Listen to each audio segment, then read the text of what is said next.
احمد مجتمع محمد مصطفیٰ حضرت رسول اللہ صلی اللہ علیہ وسلم سے ملاقات کا موت ہی ذریعہ ہے.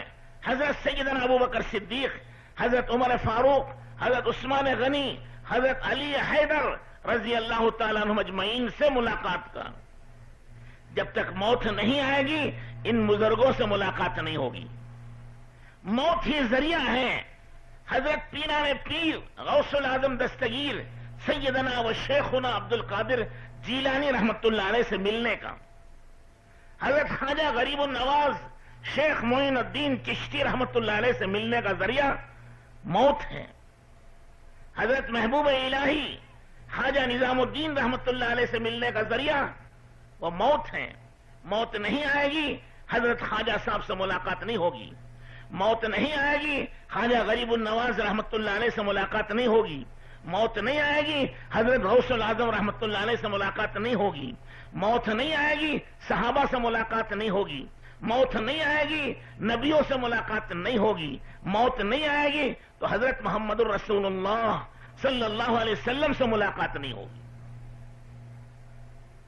موت ہی ذریعہ ہے حضور اکرم صلی اللہ علیہ وسلم سے ملنے کا، حضرت آدم علیہ السلام سے ملنے کا، حضرت ابراہیم علیہ السلام سے ملنے کا، حضرت موسیٰ علیہ السلام سے ملاقات کا، حضرت عیسیٰ علیہ السلام سے ملاقات کا، اور ان سب کے نبی امام الانبیاء والمرسلین سیدنا محمد الرسول اللہ صلی اللہ علیہ وسلم سے ملاقات کا ذریعہ موت ہے. اولیاء اللہ سے ملاقات کا ذریعہ موت ہے. جس دن اللہ کے رسول سے ملاقات ہو، پیران پیر سے ملاقات ہو، کیوں ہے وہ دن خراب ہے کہ اچھا ہے؟ خراب ہے. اس سے اچھا تو کوئی دن نہیں. مومن و مسلمان کے لیے یہ تو معراج ہے کہ آج نبیوں سے ملاقات ہو رہی ہے، رسولوں سے ملاقات ہو رہی ہے، اماموں سے ملاقات ہو رہی ہے، صحابہ سے ملاقات ہو رہی ہے، اولیاء اللہ سے ملاقات ہو رہی ہے. اس سے اچھا دن کون سا ہے زندگی میں؟ اور وہ موت کا دن ہے. جب تک اس دنیا میں ہے اللہ کو کوئی دیکھ نہیں سکتا. ان آنکھوں میں وہ طاقت نہیں کہ اللہ کو دیکھیں. ایک حضرت موسیٰ علیہ السلام نے اصرار کیا کہ میں دیکھوں گا.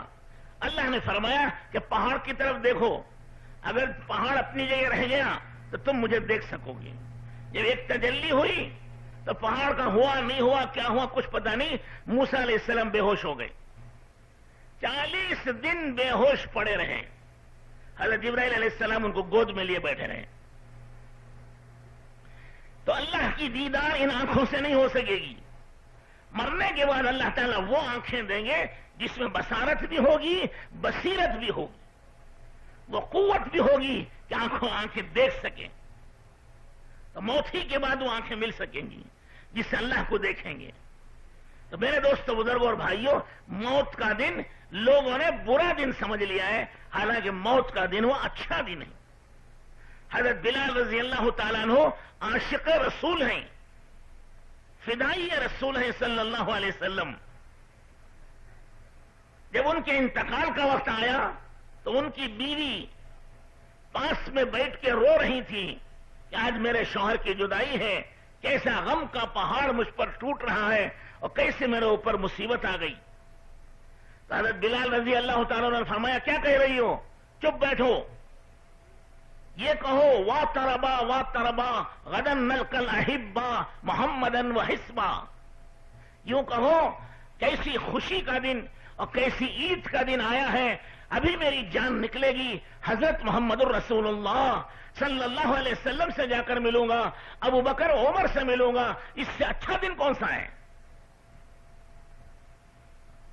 انہیں یقین ہے کہ آج ادھر جان نکلی ادھر یہ روح پہنچی اللہ کے ہاں، اور وہاں سب کچھ یہ دیکھ لیں گے. حضرت حرام ابن ملحان ایک صحابی ہیں، کسی موقع پر دشمن نے ان کے سینے میں برچھا مارا اور برچہ دل کو پھاڑتا ہوا باہر نکل گیا اور وہ خون کا فوارہ اور نل کھل گیا. نیچے گرے تو گرتے گرتے زور سے کہا فزت ورب الکعبہ، اللہ کے کعبے کی قسم میں تو کامیاب ہو گیا. مارنے والے نے پوچھا کہ یہ کامیابی کیسی ہے؟ اس کی بیوی بیوہ ہو گئی، بچے یتیم ہو گئے، مال ختم ہو گیا، یہ تو مر کے قبر میں جا رہا، کامیاب کا ہوا؟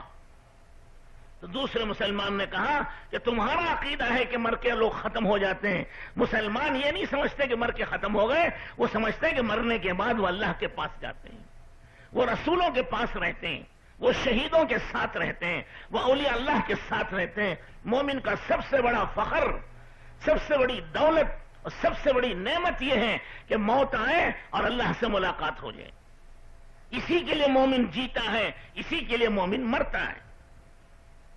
تو وہ تو کامیاب ہو گیا، تو اس نے کلمہ پڑھ کر وہ بھی مسلمان ہو گئے۔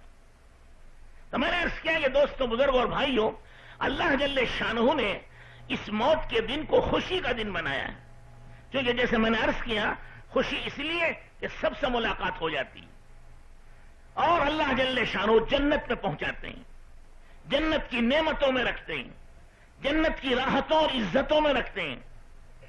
کون اس کا انداز کر سکتا ہے؟ جنت میں جو چھوٹا جنتی ہے، آخری درجے کا، تھرڈ کلاس کا، اس کو بھی اللہ تعالیٰ جتنی بڑی یہ دنیا ہے اس سے 10 گنا بڑی جنت دیں گے، 10 دنیا کے برابر ایک اکیلے کو جنت دیں گے، اس کے لیے نوکر و خادم 80,000 دیں گے، بیویاں و حوریں 70 پر 2 72 ہوں گی، یہ کم سے کم درجہ۔ اس کی جو نہالی ہے آج کل کتنے انچ کی بناتے ہیں؟ 10 انچ 12 انچ، 1 فٹ کی نہالی ہو گئی تو ہو گیا، اور وہاں اللہ جل شانہ 80 فٹ کی نہالی بنائیں گے اسے۔ اور زندگی ہمیشہ کی، موت نہیں، صحت ہمیشہ کی، بیماری نہیں، خوشی ہمیشہ کی، غم نہیں، جوانی ہمیشہ کی، بڑھاپا نہیں، راحتیں ہمیشہ کی، تکلیف نہیں، نعمتیں ہمیشہ کی، کبھی ختم نہیں ہوں گی۔ وَلَكُمْ فِيهَا مَا تَشْتَهِي أَنفُسُكُمْ وَلَكُمْ فِيهَا مَا تَدَّعُونَ، جو کچھ تمہارا جی چاہے گا وہ سب کچھ اللہ تعالیٰ جنت میں دیں گے، کسی چیز کی ممانعت نہیں ہے۔ آج وہ خواہش پوری نہیں ہو سکتی، ہر آدمی چاہتا ہے کہ میں زندہ رہوں، موت زبردستی پکڑ کے لے جاتی ہے۔ ہر آدمی چاہتا ہے کہ میں جوان رہوں، بڑھاپا چھین لیتا ہے جوانی کو اور وہ بڑھاپا اس پر مسلط ہو جاتا ہے۔ انسان چاہتا ہے کہ میں خوش رہوں، لیکن غم آتے ہیں اس کی خوشی چھین لیتے ہیں۔ دنیا میں راحت نہیں، دنیا میں خوشی بہت کم، دنیا کی جوانی بہت کم، اور دنیا کی زندگی بہت کم، آخرت کی زندگی بہت بڑی۔ جو آخرت کا صرف ایک دن ہے، پہلا دن قیامت کا، وہ 50,000 سال کا ہے۔ اس ایک دن کے مقابلے میں دنیا کی زندگی کو گنے تو 1.5 منٹ، 1.25 منٹ بیٹھتی، ایک دن کی، اور باقی زندگی الگ ہے وہ۔ تو بہرحال بزرگوں اور دوستوں اور بھائیوں، موت خوشی کا دن ہوتا ہے، کس کے لیے؟ جس نے اللہ کی اطاعت کی ہو، اللہ کی فرمانبرداری کی ہو، اللہ کے رسول صلی اللہ علیہ وسلم کے پیچھے چلا ہو، آپ صلی اللہ علیہ وسلم کی غلامی اختیار کیے، اس کے لیے موت جنت ہے، نعمت ہے، راحت ہے۔ اس لیے اللہ تعالیٰ نے قرآن میں فرمایا وَمَن يُطِعِ اللَّهَ وَالرَّسُولَ فَأُولَٰئِكَ مَعَ الَّذِينَ أَنْعَمَ اللَّهُ عَلَيْهِم مِّنَ النَّبِيِّينَ وَالصِّدِّيقِينَ وَالشُّهَدَاءِ وَالصَّالِحِينَ وَحَسُنَ أُولَٰئِكَ رَفِيقًا۔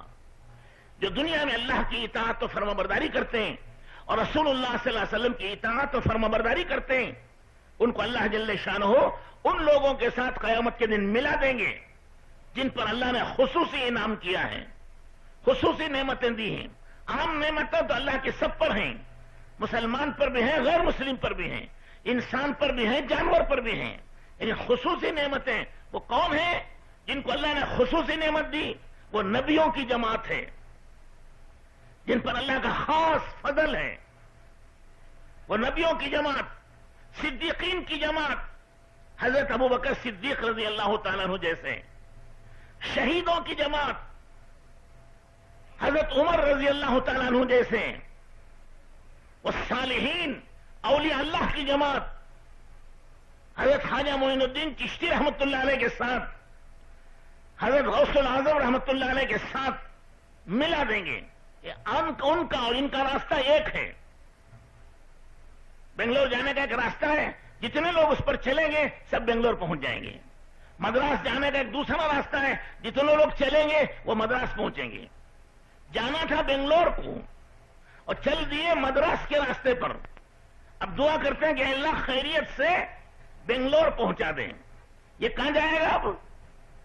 ارے بولو بھائی کہاں جائے گا؟ اس کی دعا قبول نہیں ہوگی. رو رہا ہے، زمزم پی کے دعا کر رہا ہے، چلا رہا ہے، قرآن پڑھ کے دعا کر رہا ہے، کیوں کہاں پہنچے گا؟ مدراس. کیوں؟ راستہ بدل دیا ہے. چل رہا ہے مدراس کے راستے پر اور دعا مانگتا ہے بنگلور کی. خدا کی قسم قیامت تک یہ بنگلور نہیں پہنچے گا. اس کا ہر قدم بنگلور سے دور ہو جائے گا کیونکہ راستہ اس نے غلط اختیار کیا. اسی طرح دوستوں، بزرگوں اور بھائیوں، ہم چل رہے ہیں یہود و نصارہ کے راستے پر، کفار و مشرکین کے راستے پر، مجوسی و پارسی کے راستے پر، اور دعا کرتے ہیں اہدنا الصراط المستقیم. اے اللہ صراط مستقیم دکھا دے، اے اللہ حضور اکرم صلی اللہ علیہ وسلم کے راستے پر لگا دے. دعا تو مانگ رہے صراط مستقیم کی، نبیوں کے راستے کی، اور چل رہے ہیں دشمنوں کے راستے پر. اب کہاں پہنچیں گے؟ یہ دعا کام نہیں آئے گی. 2.5 من کا بدن جدھر چل رہا ہے ادھر پہنچو گے. 2.5 تولے کی زبان ہل رہی ہے، وہ کچھ کام نہیں آئے گی. میرے دوستوں، بزرگ اور بھائیوں، جو بنگلور جانا چاہیں وہ بنگلور کے راستے پر چلیں. جو نبیوں کے راستے پر چلے گا وہ نبیوں سے جا کر ملے گا. جو صدیقین کے راستے پر چلے گا وہ صدیقین سے جا کر ملے گا. وہ شہیدوں کے راستے پر چلے گا وہ شہداء کے ساتھ جا کر ملے گا. جو اولیاء اللہ کے اور ابدال و قطب و غوث العظم رحمت اللہ علیہ مجمعین کے راستے پر چلے گا وہ ان سے جا کر ملے گا. اور جو راستہ بدل دے تو پھر وہ نہیں پہنچے گا وہاں. یہ تو موٹی مثال ہے، سب سمجھ سکتے ہیں. آپ کے رشتہ دار بنگلور میں ہیں، آپ کے بھائی بیٹے رشتہ دار سب بنگلور میں ہیں. آپ ان سے ملنا چاہتے ہیں تو بنگلور کے راستے پر چلیے. آج نہیں تو کل پہنچ جائیں گے. ہیں بنگلور میں سارے رشتہ دار، آپ چل رہے مدراس کی طرف اور دعا مانگ رہے کہ اللہ خیریت سے بنگلور پہنچا دے. پہنچے گا بھائی؟ یہ خیریت سے مدراس چلے جائے گا. یہ نہیں مل سکتا اپنے بیٹوں سے، یہ نہیں مل سکتا اپنے بھائیوں سے، اور یہ نہیں مل سکتا اپنے رشتہ داروں سے، چونکہ راستہ غلط اختیار کیا. اگر تمہیں نبیوں سے ملنا ہے اور صدیقین سے ملنا ہے اور شہیدوں سے ملنا ہے اور صحابہ سے ملنا ہے اور اولیاء اللہ سے ملنا ہے تو ان کے راستے پر چلنا پڑے گا. ان سب کا راستہ ایک ہے. وہ کیا ہے؟ اللہ نے قرآن میں فرمایا وَلَكُمْ فِي رَسُولِ اللَّهِ أُسْوَةٌ حَسَنَةٌ. تم سب کے لیے نمونہ اور سیمپل اور ماڈل حضرت محمد الرسول اللہ صلی اللہ علیہ وسلم کی ذات گرامی ہے. ان سے محبت کرنا، ان کی سنتوں پر چلنا، ان کے راستے پر چلنا، یہ نجات کا ذریعہ ہے، کامیابی کا ذریعہ ہے، عزت و بلندی کا ذریعہ ہے. آپ کے راستے سے ہٹ گئے تو پتہ نہیں کہاں جائیں گے. صرف اللہ جل شانہ نے فرمایا کہ اے ایمان والوں، اے مسلمانوں، ہم نے جنت میں جانے کے سارے دروازے اور راستے بند کر دیے. بس ایک راستہ کھلا ہوا ہے کہ وہ حضرت محمد الرسول اللہ صلی اللہ علیہ وسلم کے پیچھے پیچھے چلے آؤ، سیدھے جنت میں چلے جاؤ گے، سیدھے اللہ تک پہنچ جاؤ گے.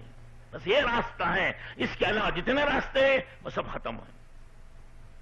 صدیقین بھی، شہداء بھی، اولیاء اللہ بھی، قطب و ابدال بھی، غوث العظم بھی رحمت اللہ علیہ اجمعین، یہ سب حضور کے راستے پر چلیں. حضور اکرم صلی اللہ علیہ وسلم کے راستے پر چلیں گے، عزت ملے گی، کامیابی ملے گی، اللہ کی رضا ملے گی، مغفرت ملے گی، جنت ملے گی، ہمیشہ کی نعمتیں ملیں گی. وہ راستہ چھوڑ دیا تو سر پٹکتے رہ جائیں گے، پہنچ نہیں سکتے. خلاف پیمبر کسے رہ گزید کہ ہرگز بمنزل نہ خواہد رسید. شیخ سعدی رحمت اللہ علیہ سلسلے چشتیہ کے بہت بڑے بزرگ ہیں. وہ فرماتے ہیں حضرت رسول اللہ صلی اللہ علیہ وسلم کے راستے سے ہٹ کر چلو گے تو کبھی بھی قیامت تک منزل مقصود کو نہیں پہنچ سکتے. وہ راستے سے بھٹک گئے، وہ گمراہ ہو گئے، وہ برباد ہو گئے۔ کامیاب وہ ہوں گے جو حضور اکرم صلی اللہ علیہ وسلم کے ساتھ چلیں گے، آپ کے پیچھے پیچھے چلیں گے، آپ کی سنتوں پر عمل کریں گے، آپ کے دین و شریعت کو سینے سے لگا کر چلیں گے۔ ان کے لیے سب کچھ ہے، باقی آپ کا راستہ چھوڑ دیں پھر ان کے لیے کچھ نہیں۔